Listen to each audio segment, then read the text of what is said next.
কংগ্রেস নেত্রী, তৃণমূল নেত্রী under bracket প্রাক্তন সুস্মিতা দেব তৃণমূলের দেওয়া রাজ্যসভার সাংসদ পদ থেকে পদত্যাগ করেছেন। তিনি অমিত শাহের সঙ্গে দেখা করেছেন, তিনি হিমন্ত বিশ্ব শর্মার সঙ্গে দেখা করেছেন।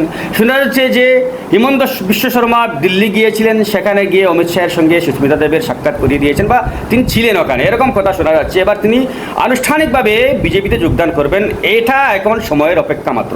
যাই হোক, এবার কথা উঠছে যে সুস্মিতা বিজেপি থেকে কী করবেন, বিজেপি তাকে কীভাবে গ্রহণ করবে। ধারণা করা হচ্ছে যে বরাক উপত্যকার দায়িত্ব তাকে দেওয়া হতে পারে, বিজেপির দায়িত্ব তাকে দেওয়া হতে পারে, তিনি বিজেপির দায়িত্ব সামলাবেন বরাক উপত্যকার। আসলে বরাক উপত্যকা বা আসামে বিজেপি বেশ শক্তিশালী, এখানে সুস্মিতা দেবকে দায়িত্ব দিতেই হবে এরকম কোনো বাধ্যবাধকতা বিজেপির নেই। দায়িত্ব না দিলেও বিজেপি ভালোই চলছে বরাক উপত্যকায়। কিন্তু কথা হচ্ছে তাকে যদি দায়িত্ব দেওয়া হয় তাহলে তাকে কতটুকু গ্রহণ করবে জনতা, কতটুকু গ্রহণ করবে বিজেপি। আমি এখানে সুস্মিতা দেবকে কয়েকটি পরামর্শ দিতে চাই। তিনি যখন তার রাজনৈতিক ক্যারিয়ারকে দীর্ঘ করতে চাইছেন, রাজনৈতিক ক্যারিয়ারকে দীর্ঘ করার জন্যই তিনি মূলত বিজেপিতে যোগদান করার ইচ্ছা প্রকাশ করেছেন, তাহলে তার একটা লম্বা দৌড় রয়েছে এখানে বিজেপিতে। এবার কি করতে হবে তাকে? কমলাক্ষ যেটা করেছেন ঠিক সেই পথে হাঁটতে হবে। কমলাক্ষ প্রথমবারের মতো বিজেপির টিকিট পেয়েই প্রথমবারের মতো যারা তাকে বিধানসভায় পাঠিয়েছিল তাদের বিরুদ্ধে কথা বলছেন। আপনাকেও ঠিক সেটাই করতে হবে। কমলাক্ষ প্রথমে ধরেছেন এনসি কলেজ, এনসি কলেজে মোল্লা টাইপ ড্রেস নিয়ে যাওয়া যাবে না, টুপি পরা যাবে না, পাঞ্জাবি পরা যাবে না, এটা স্কুলে একখানে মোল্লা টাইপ ড্রেস পরে যাওয়া হবে, সে নিয়ে প্রশ্ন তুলেছেন।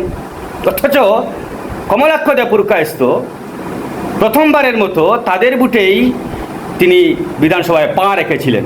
যাই হোক, সেটা ভুলে গেছেন তিনি। সুস্মিতা দেবকে এরকম আমার একটা পরামর্শ হলো যে আপনাকে ঠিক এই পথে হাঁটতে হবে। কমলাক্ষ দেব পুরকায়স্থ এনসি কলেজ ধরেছেন, আপনি শিলচরের কোনো কলেজ ধরুন, ইউনিভার্সিটি ধরুন, তারপর আরও হাজারো ইস্যু রয়েছে, ইস্যুর অভাব নেই। এবং এ ধরনের ইস্যু উঠালে কেউ আপনাকে কিচ্ছু বলবে না। আপনি সংবিধান রক্ষার লড়াই করেছিলেন, কংগ্রেসে যখন ছিলেন তখন আপনি মানুষের কাঁধে ছড়ে আপনি সংবিধান রক্ষার জন্য লড়াই করেছিলেন। কারা সংবিধান ধ্বংস করছে আপনি সেটা বলেছিলেন, আমরা কিন্তু বলিনি।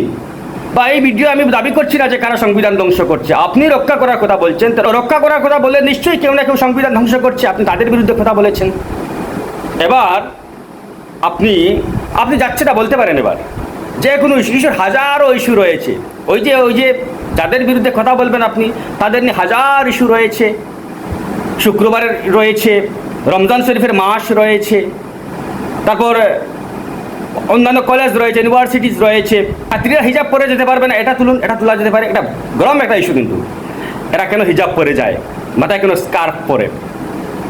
আবার ছাত্রদের ইস্যু বাদ দিয়ে আপনি শিক্ষকদের ইস্যু তুলতে পারেন, যে শিক্ষকরা কেন মাথায় টুপি পরে চাকরি করছেন, বা অন্যান্য সেক্টরে যারা কাজ করছেন, সরকারি কাজ করছেন, সরকারি কর্মচারী, তাদের মাথায় কেন টুপি থাকবে, তাদের মুখে কেন দাড়ি থাকবে, তাদের মুখে কেন দাড়ি তো এখন একটা ফ্যাশন হয়ে গেছে, লম্বা দাড়ি কেন থাকবে, এরকম ইস্যু হাজারো ইস্যু রয়েছে, এরকম তুলতে পারেন আপনি।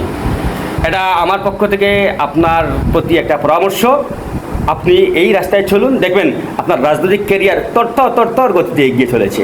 2030 পর্যন্ত আপনি রাজ্যসভার সাংসদ পদে থাকতে পারতেন, কিন্তু আপনার আরও লম্বা ক্যারিয়ার চাই, যার কারণে এই ইস্যুগুলোর বিকল্প নেই। কিন্তু দেখুন, আপনি পরীক্ষা করে ট্রাই করে দেখুন। ধন্যবাদ।